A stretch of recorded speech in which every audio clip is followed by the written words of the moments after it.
সেটাই আল্লাহ নিয়ে গেছে। পরশুদিন বলছে বাবা আমার একটা বরখা কিনে দাও। আমার স্যান্ডেলটা দেখেন 3 বছর পুরাতন ছেঁড়া, কিন্তু আমি আমার স্যান্ডেলটা পাল্টাই না, সেলাই করে নেই, কিন্তু আমার বাচ্চাদেরকে আমি কষ্ট পেতে দেই না। শুধু একবার বলছে বাবা লেচে খাবো। আমার মেয়ের মোবাইলে আমার না হলে 500 ছবি আছে।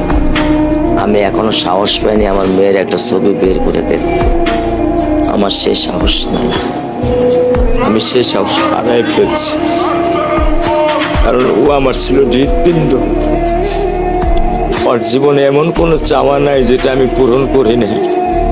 পরশুদিন বলছে বাবা আমার একটা বরখা কিনে দাও। আমার চাচতো ভাই বললো ভাই ইসলামপুর থেকে 300-400 টাকা পাওয়া যায়। আমি সাথে সাথে মিনি মার্কেট থেকে আমি 1000 টাকা দিয়ে আমার মেয়েকে বরখা এনে দিচ্ছি। আমি দরিদ্র, ভাঙা বাসায় থাকি, কিন্তু আমার সন্তানদেরকে আমি কখনোই দারিদ্রতা স্বাদ পেতে দেইনি। দারিদ্রতা স্বাদ পেতে দেইনি। আমার বড় মেয়েকে এখন আমি সেলোরার থেকে জামা কিনে দিই।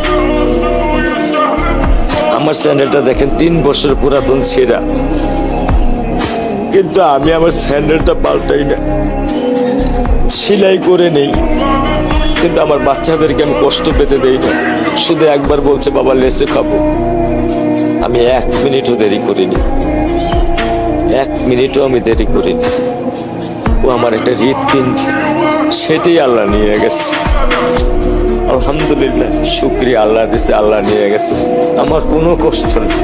আমি তো চাইলে পারতাম না। অনেক দম্পতি আছে যাদের সন্তান নেই, আল্লাহ দিছে, আল্লাহ নিয়ে গেছে। আমি আলহামদুলিল্লাহ করি, আল্লাহ গেছে।